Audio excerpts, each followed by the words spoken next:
Mr. Matthew Yindam, who was suspended from Parliament as a result of the High Court ruling, said that the ruling affirmed the decision of the people. But the Supreme Court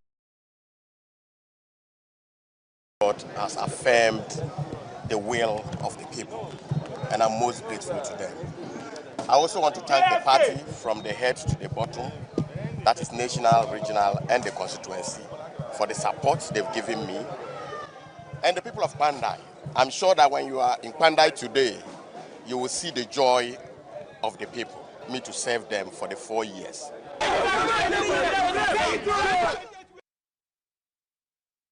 Earlier, we spoke to our Northern Regional correspondent, Mutala Issa, on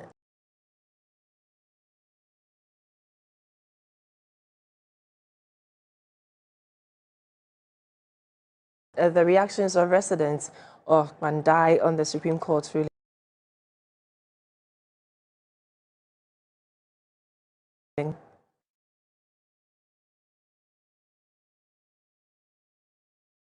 With the development, and I'm still hoping that something positive will happen from their camp. They'll be able to still go to court, make an appeal, and see what happens as a result of that. Beyond this, politically, this is a plus for the MPP in the region. Already, they went into the 2024 election at par with the NDC, 9 seats each for the 18 constituencies of the Northern region. They came out of that election losing 1 seat to the NDC, and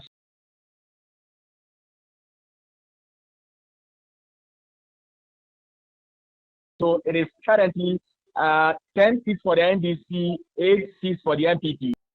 Still in news. Their seats in Canada.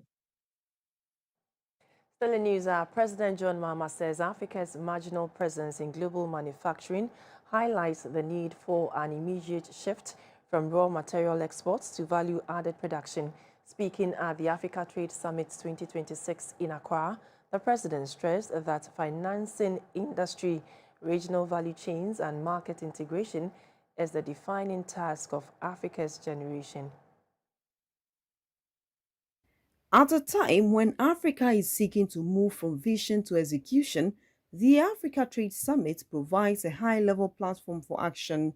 The summit brings together heads of state, ministers, chief executives, investors, and multilateral institutions to translate Africa's industrial ambitions into tangible partnerships, bankable projects, and decisive policy action. Between 2009 and 2023, over 33,000 industrial policy interventions were implemented worldwide, with subsidies being the primary instrument in both advanced and emerging economies. The message is clear. Industrial policy is back, and it is being financed aggressively.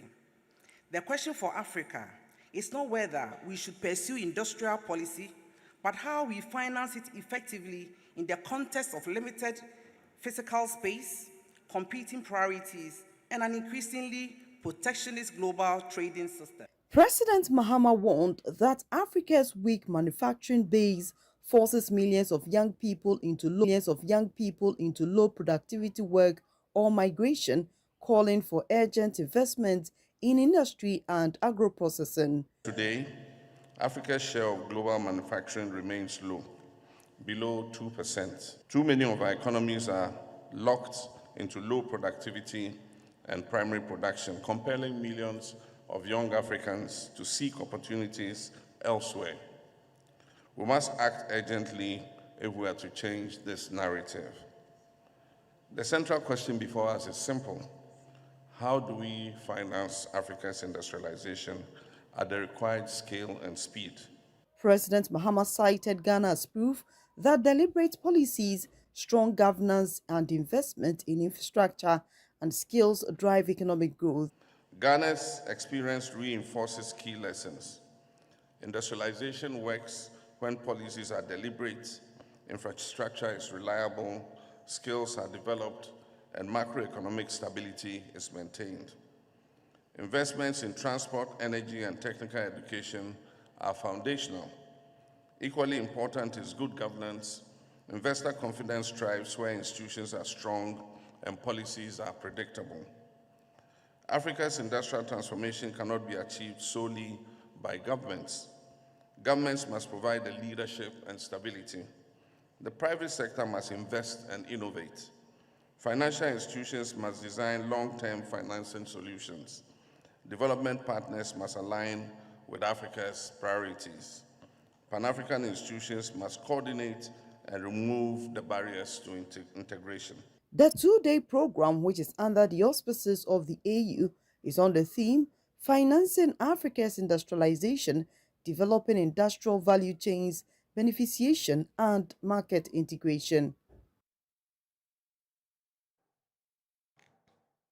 President John Mahama has urged African governments, financial institutions and development partners to rethink how industrialization is financed. Speaking at the Africa Trade Summit 2026 in Accra, the president highlighted the need to unlock domestic resources, institutional capital and private sector investment to support manufacturing, agro-processing and regional industrial projects. First, Africa must mobilize its domestic resources more effectively through improved revenue collection, stronger financial management, and decisive action taken against illicit financial flows. Second, we must unlock Africa's institutional capital. Our pension funds, our insurance companies, and sovereign wealth funds manage hundreds of billions of dollars.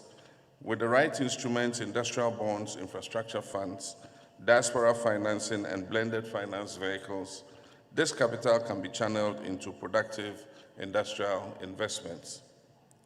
Our development finance institutions, including the Afrexim and the African Development Bank, must be further empowered to mobilize private capital and support regional industrial projects. Thirdly, government must actively crowd in private sector investment, public-private partnerships, risk-sharing mechanisms, and credit guarantees.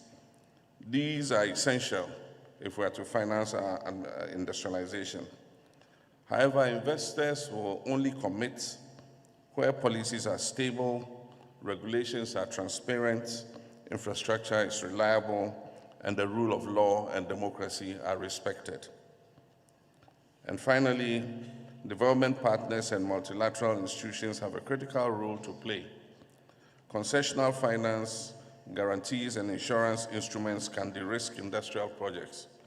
At the same time, Africa must continue to advocate for reform of the global financial system to ensure fair access to capital and sustainable debt solutions. Still at the Africa Trade Summit, President John Mahama said Africa cannot achieve true economic independence without full sovereignty over its natural resources. Using Ghana's Gold Board initiative as an example, he urged African countries to assert greater control over their gold sectors to prevent capital flight, strengthen domestic value chains, and finance development. And on the issue of resource sovereignty, we must break the colonial mode of large foreign-owned concessions, extracting value for the benefit of foreign interests and entities while Africa remains in poverty. And as Sam Jonah said, we must be boldly selfish and claim a fairer share of our natural resource endowment. We're exercising greater sovereignty over our natural resources. The establishment of the Ghana Gold Board has given us greater control over our gold exports. In 2024, total gold exports from the small-scale mining sector was said to amount to 63 tons. Of this volume, the foreign exchange repatriation accounted for only about 40 tons of the exported gold. 23 tons of forex did not come back. Since the establishment of the Gold Board in April 2025, exports from the small-scale mining sector to date have increased to 104 tons, with 100% of the foreign exchange repatriated through our central bank. Ghana is also increasing the participation of indigenous Ghanaian companies in mining and other natural resource extraction activities. Local content laws have been passed that make it mandatory for non-Ghanaian investors to partner with local companies in all mining and extractive investment activity. Renowned business leader and statesman Sesam Jonah is urging African countries to adopt a more self-interested trade and industrial strategy to secure long-term prosperity in an increasingly unstable global economy.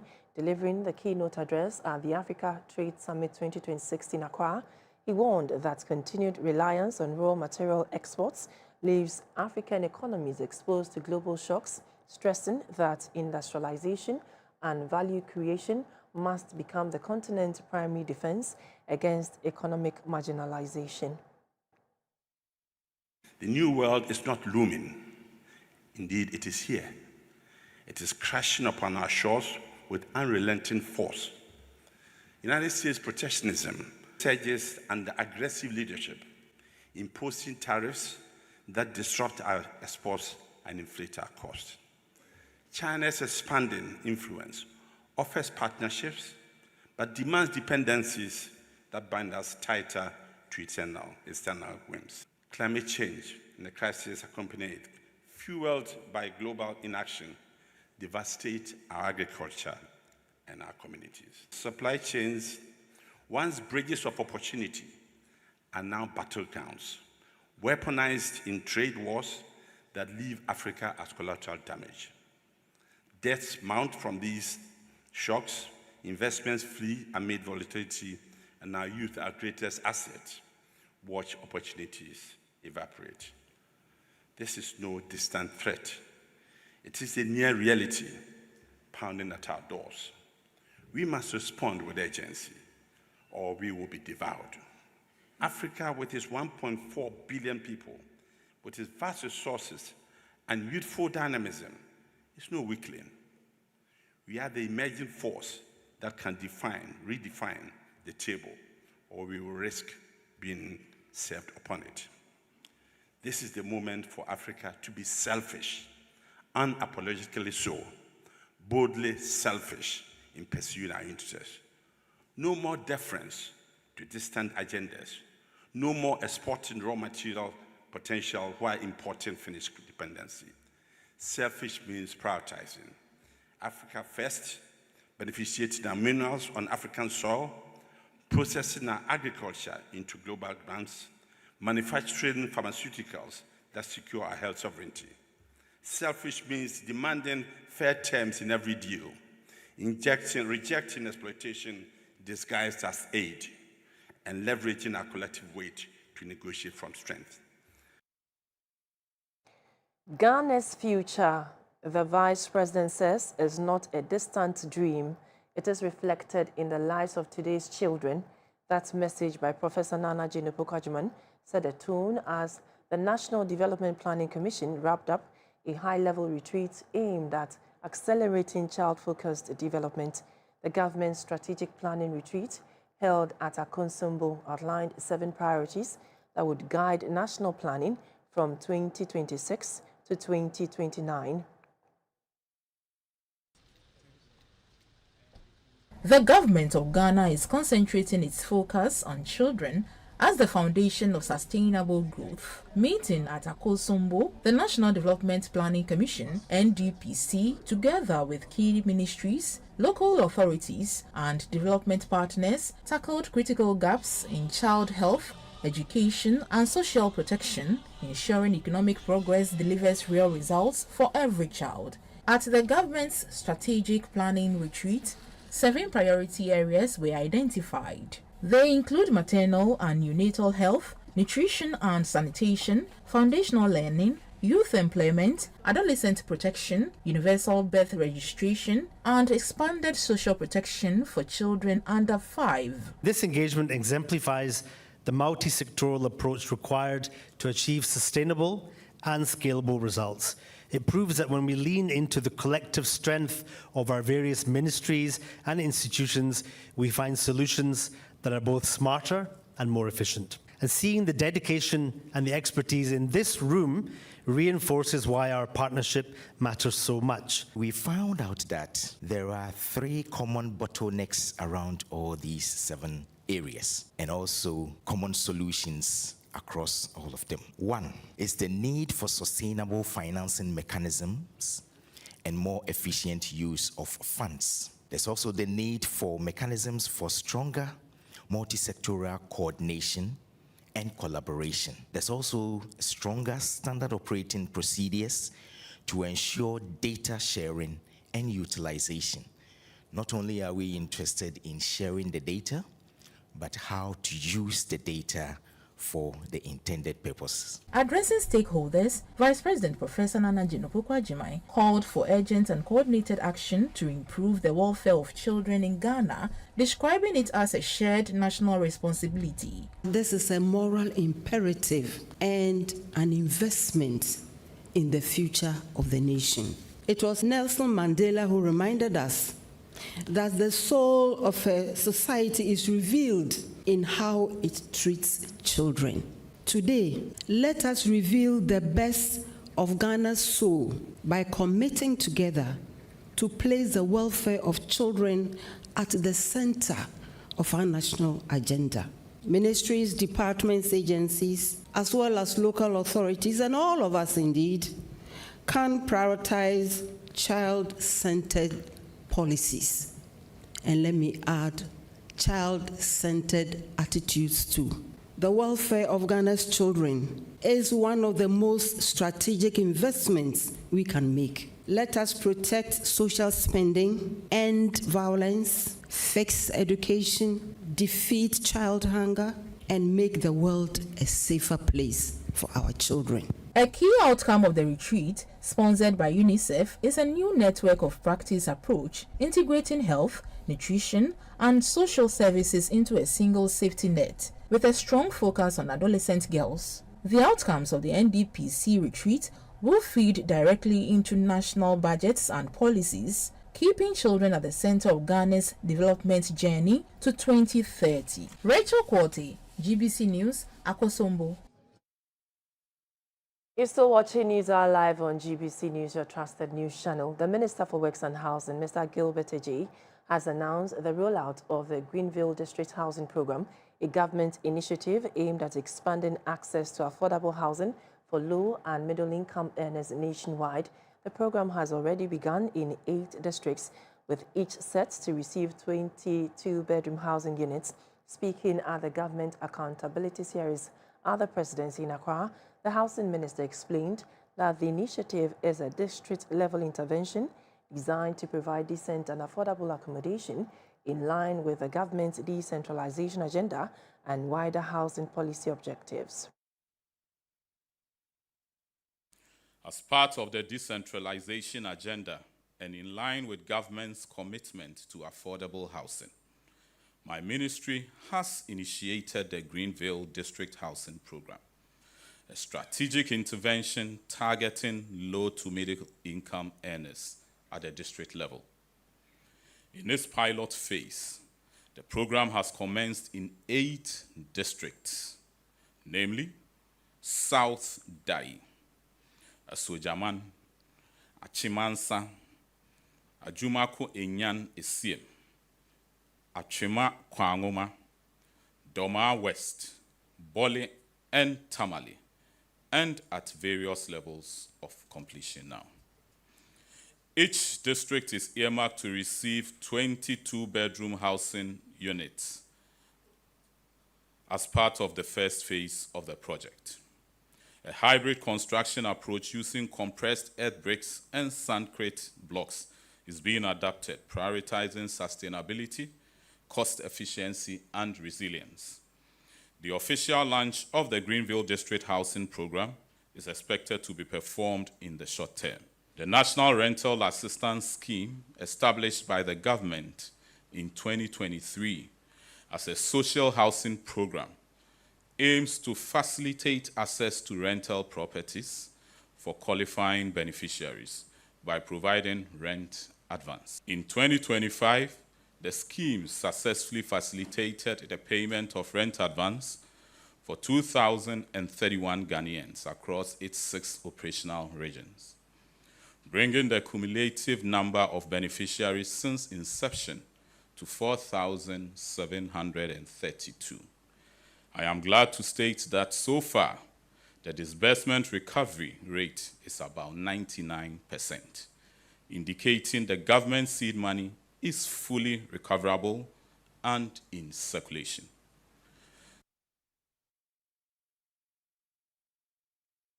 The Ghana Journalists Association, GJA, has asked the Ghana National Fire Service to remove its public relations officer within 14 days, warning of possible blacklisting if the request is ignored. At a media conference in Accra, the GJA president, Mr. Albert Jumfo, criticized the service for failing to provide updates on the assault of Class FM journalist Mr. Samuel Ado, describing the incident as a serious threat to press freedom in Ghana. GJA's demands. In light of the foregoing, the Ghana Journalists Association demands the following. 1. A public release of the investigation findings and sanctions by the Ghana National Fire Service. We are giving the fire service a 14-day ultimatum to act on this request, failing which will take drastic measures against them, including and not limited to blacklisting. Failing which will take drastic measures against them, including and but not limited to blacklisting. GJA red lines, non-negotiable standards for journalist safety, and these are red lines. In light of the escalating threats and attacks, the Ghana Journalists Association hereby set out the following red lines, which must never be crossed under any circumstances. No journalist must be assaulted, arrested, threatened, or obstructed for performing lawful professional duties, whether by state security officers, political party supporters, or private individuals. 2. No security agency is permitted to confiscate journalist equipment, delete content, or demand permission for coverage of events of public interest. What are you hiding? What do you have to hide? We are public interest media, and we don't need authorization. We don't need consent. We don't need approval to discharge our constitutional mandate as a public interest media. If it is a private engagement, fine. But once you are serving the nation, the interest of the public, no journalist need any authorization from any uniform officer or whatever to discharge their duty. Members of the National Media Commission have paid a working visit to the Ghana Broadcasting Corporation, GBC, when they called on management. The Director General, Professor Amin Al-Hassan, said non-media revenue is a critical component in GBC's revenue mobilization drive. He said GBC will continue to serve the country as a national broadcaster professionally in the face of digital trends in media broadcasting.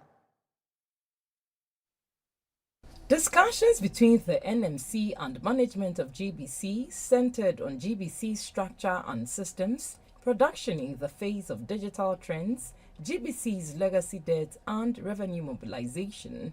The Director General of the Ghana Broadcasting Corporation, GBC, Professor Amin Al-Hassan, said GBC will concentrate on its asset optimization to mobilize funds for the corporation. He said most of GBC's FM stations across the country that are not operating will start as soon as the spectrum and resources are approved. We have in our possession a total of 31 frequencies, meaning that at Damango there's a frequency we can trigger and without going to NCA. We just have to write and inform NCA that, you know, this frequency in our name is now live. That's all we need to write to NCA. We just need the resources to go. So we will go to the regions when resources permit. While commending GBC for its national responsibility and urge over its social media and digital space, the NMC called for innovation while maintaining professionalism and ethical standards. While we chase after the glitz and glamour of social media and ensuring that we bring into the fold the younger generation. One thing that GBC is known to be a custodian of is the ethics and the standards, and we shouldn't lose that in the process. We complain about GBC being old school and all of that, but sometimes you still look at the private stations and then you still can tell the difference in the standards and even the quality of presentation and all of that. The chairperson of the National Media Commission, Professor Akua Brichum, called for upscaling and rescaling of workers to pull everyone along in this era of digitalization. She noted that as a public service broadcaster, GBC's mandate should be cut out clearly to serve the nation while taking advantage of the vast land and resources the corporation has to mobilize revenue. The National Media Commission's 18-member team was led by Professor Akua Brichum, who is the first female chairperson of the commission. They were taken round to the studios of GBC, the TV and radio newsrooms, digital center, and the outside broadcast department, OBIS, to assess operations there.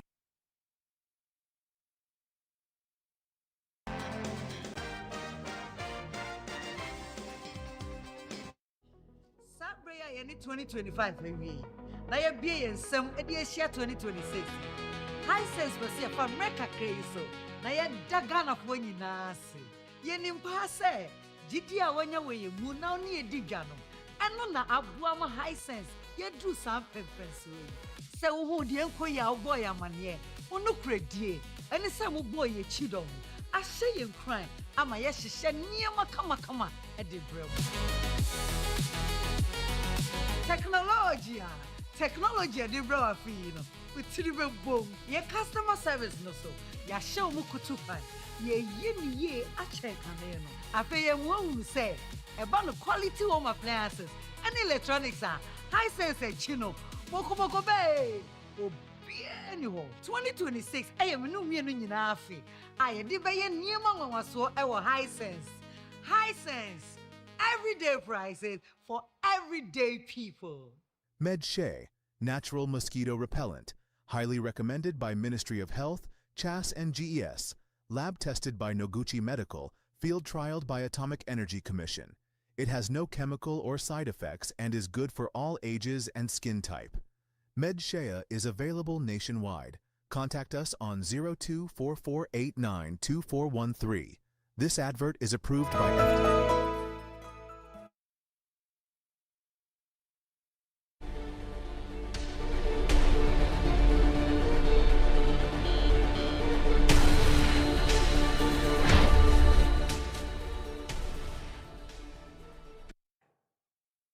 Let's now do some business news. The Bank of Ghana has cut the policy rate by 250 basis points from 19% to 15.5%. According to the central bank, the country's macroeconomic environment has improved with inflation at 5.4% and firmly anchored. The central bank says it is now focused on job creation and growth. The reduction in policy rate is in line with many analysts' expectation. The central bank has reduced the policy rate 900 basis points cumulatively from 27% in 2024 to its latest 15.5%.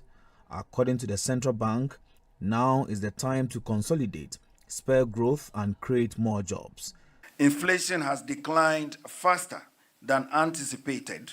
Expectations remain well anchored and growth has strengthened. With stability largely achieved, the focus of policy now is gradually shifting toward consolidating these gains and supporting stronger real sector recovery, job creation, and improved financial intermediation. Based on the foregoing considerations, the committee, the MPC, by a majority decision, voted to lower the monetary policy rate by 250 basis points to 15.5%. The Bank of Ghana is sure this drastic slash in policy rate will not fuel inflation through cheaper borrowing cost. our easing, whether this will not fuel cheaper credits and others, and inflation. Well, no. If you notice throughout the policy statement, the MPC statement, we kept talking about tight monetary policy conditions. Throughout last year, yes, we were easing. However, we were sterilizing at the same time. And if you look at the data in terms of sterilization cost, you see that we were not loosening the anchor, even as we were easing. With the governor's commitment to reduce interest rates to not more than 10% in view, he is optimistic of attaining that target earlier than expected. And I must say that we are on course so far. Someone this morning was telling us that his bank called him and invited him to apply for a loan at 15%. 15%.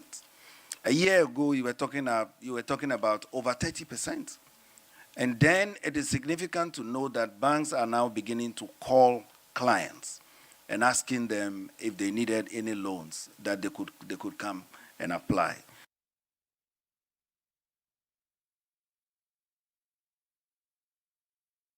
The Ghana cedi recorded marginal falls against major trading currencies in the first month of 2026.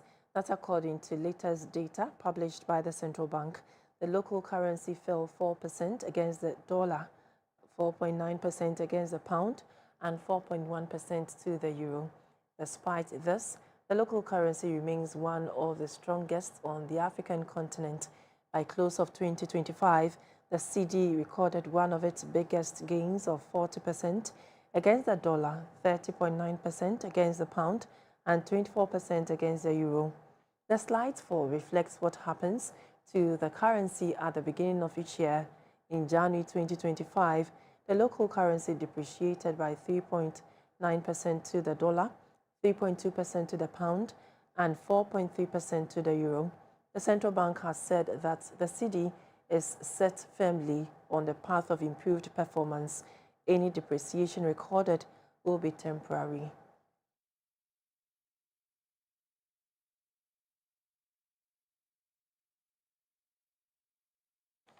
That's it for business. We are back shortly.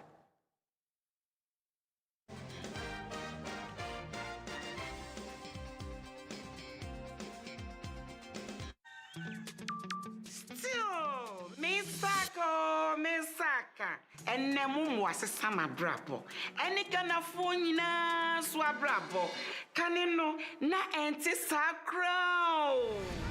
So would this case ye, and I said, Utrain Sika, our lorry station, na a year a home say, Neso, and ne, Momo, see Misaka pensions, Caro. Misaka or the Sika. Misaka. Misaka insurance no.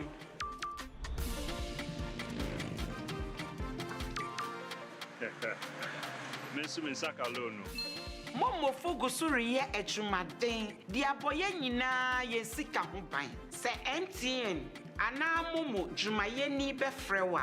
Or the 0244 300,000 ene be frew. Na numpo orin bitsaw one-time password ana se upin code enti wonso ye wa femu die na ma wani na ho na wonsa enka wo mu.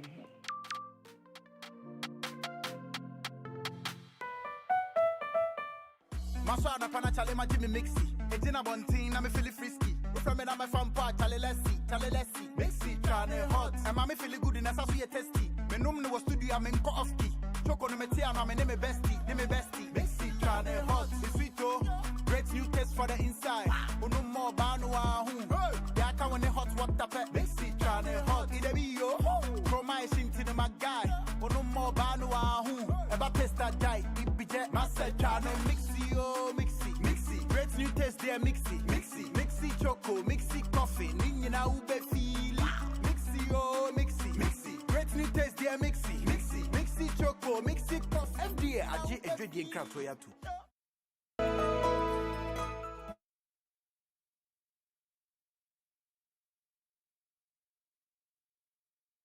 It's time for Energy News. The Bono Regional Manager of the PRC, Mr. Gabriel Entry, has welcomed the smooth implementation of the recent tariff increase in both water and electricity without complaints from customers. He urged both the Northern Electricity Distribution Company, NEDCO, and the Ghana Water Company to ensure the increased tariffs come with improved services. The meeting between the PURC and utility providers was to review performance of utility providers last year and discuss plans for 2026. The PURC themed 2026 Building Trust Through Complaint Resolution and Extensive Stakeholder Relationship. Addressing the utility provider representatives, the PURC Bono Regional Manager, Patrick Entry, was happy the recent tariff hikes have been implemented without any serious issues and urged the utility providers to justify the increases with improved services. Because consumers have that feeling or are... Entry was happy the recent tariff hikes have been implemented without any serious issues and urged the utility providers to justify the increases with improved services. Because consumers have that feeling or are actually feeling maybe the review of the tariff, they are also demanding for quality of service. And I think it makes sense. So if I'm going to be paying so much, then give me what is expected.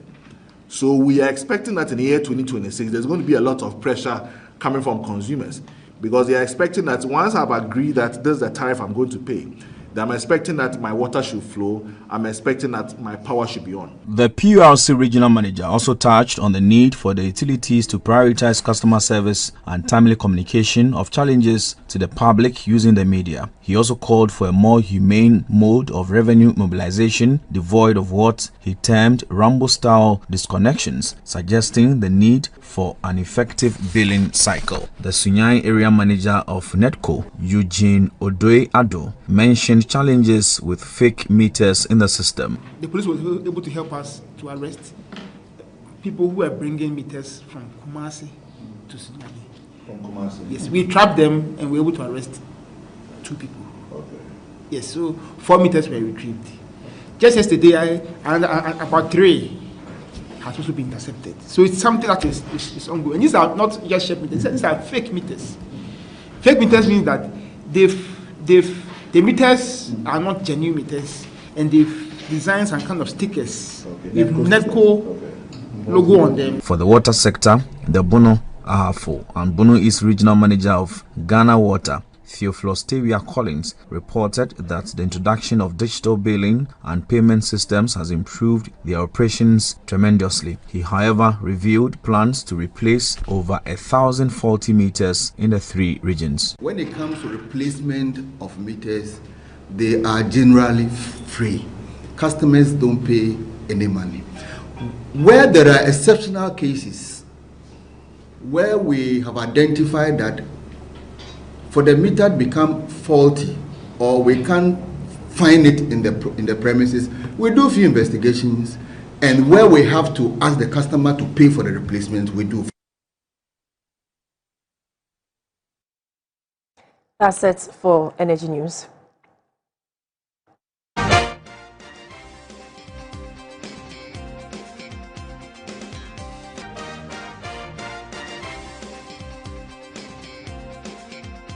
MedShay, natural mosquito repellent, highly recommended by Ministry of Health, CHAS and GES, lab tested by Noguchi Medical, field trialed by Atomic Energy Commission. It has no chemical or side effects and is good for all ages and skin type. MedShay is available nationwide. Contact us on 0244892413. This advert is approved by FDA.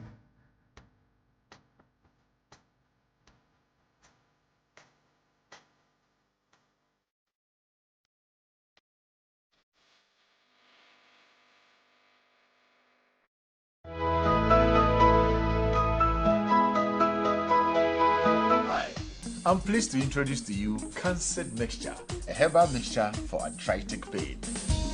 Cancer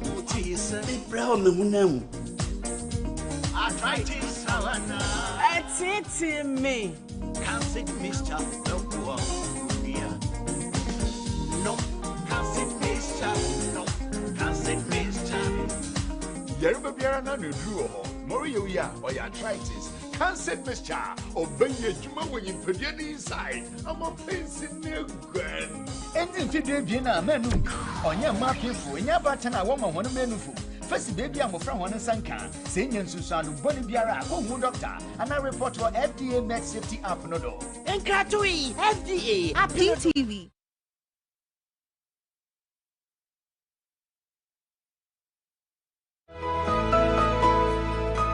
That leprosy is curable, but the real challenge is stigma. Addressing the gathering, the program manager of the National Leprosy Control Program, Dr. Yawedu Sepuku, said for fear of stigmatization, many sufferers refuse to seek medical attention and present with advanced symptoms. Speakers at the event called for an end to stigmatization against people suffering from leprosy and cured lepers.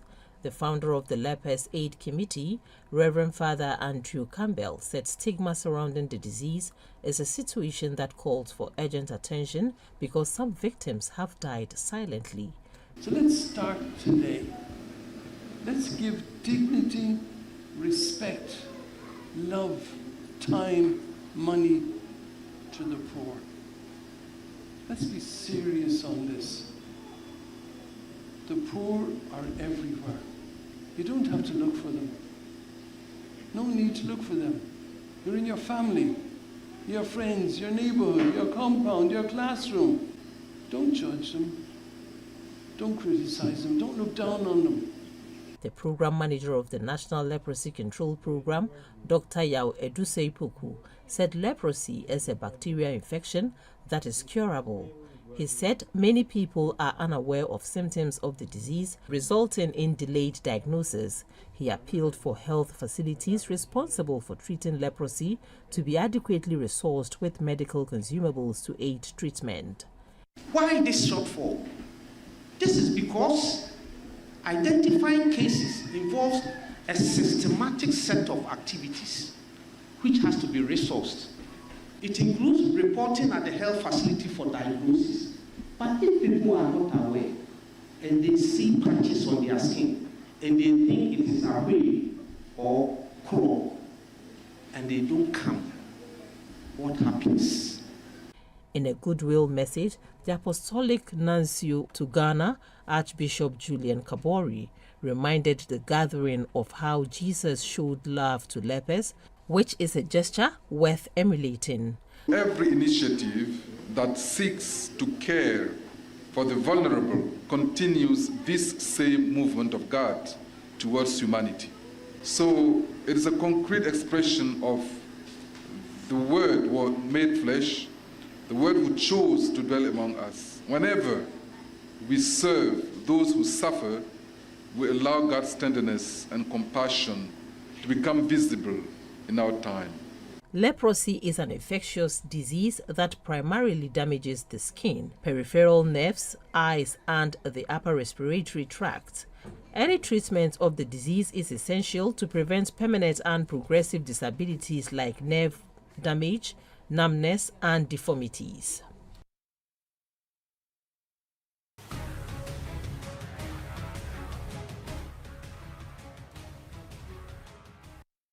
A deadly accident at a gold mine in Sudan has claimed the lives of at least 13 people, highlighting the dangers of informal mining in a country already devastated by war. The collapse occurred at abandoned mine shafts as Sudan's gold industry continues to fuel both livelihoods and conflicts. At least 13 miners are dead and 6 others injured following a partial collapse at the Fakrum gold mine in South Kordofan. According to authorities, miners illegally entered the disused tunnels in search of gold despite warnings about the risks. The tragedy comes as Sudan's gold industry plays a critical role in financing the ongoing war between the National Army and the Rapid Support Forces, which erupted in April 2023. Despite the conflict, gold production reached 70 tons in 2025, the country's highest output in 5 years. However, officials say most of that gold is smuggled out of Sudan through neighboring countries including Chad, South Sudan, and Egypt before reaching international markets.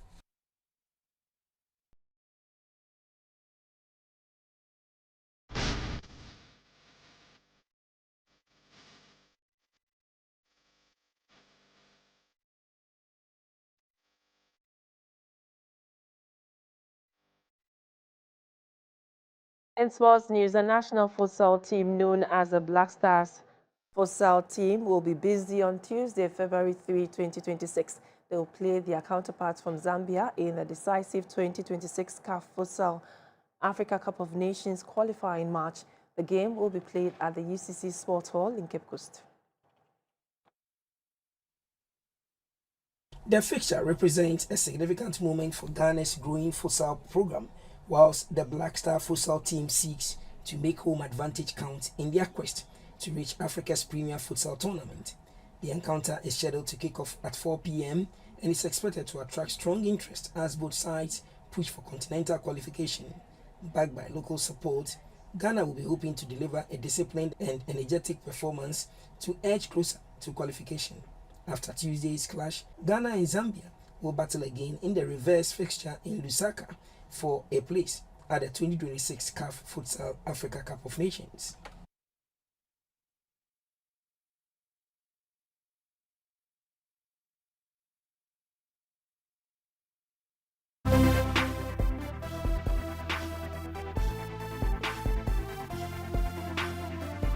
The Ghana Tourism Federation is charting a new path for the country's tourism industry with a reform agenda centered on sanitation, enhanced customer service, and environmental sustainability. Under its Agenda 2026 to 2030, the Ghana Tourism Federation is prioritizing sanitation, improved customer service, youth employment, transport reforms, and environmental protection. A major component of the agenda is the introduction of the plastic pollution preventive policy aimed at tackling the growing plastic waste menace at beaches, heritage sites, and urban centers. GATOF is introducing a plastic pollution prevention policy under our Agenda 2026-2030. This initiative will emphasize waste reduction, foster recycling partnerships, promote eco-certification across tourism enterprises, and expand public education. Cleanliness is not merely desirable, it is a strategic imperative. It is leadership. When Ghana lead, Africa follow.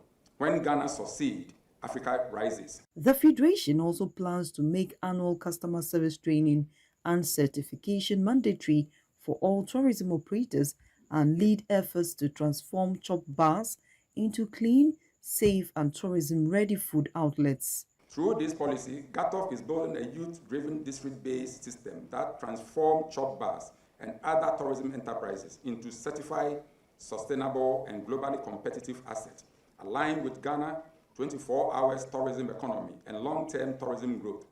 This initiative will significantly reduce carbon emission, improve public health, and reinforce Ghana's climate commitment. To ensure compliance and maintain standards, the Federation intends to establish a tourism brigade across all 261 districts. To ensure effective nationwide implementation, GATOF is collaborating with its strategic partners to establish a tourism brigade, employing young men and women in all 261 districts. These trained officers will conduct quarterly inspection, monitor certification status, verify sanitation and biogas system usage, assess customer service standard, and collect real-time industry data. GATOF is advocating the relocation of major intercity bus terminals from city centers, as well as restrictions on trotro and Okada operations on major highways to ease congestion and enhance the visitor experience. That's it for News Hour. I'll be back at 10 p.m. with news tonight. Thank you for watching. Do have a good evening. Bye-bye.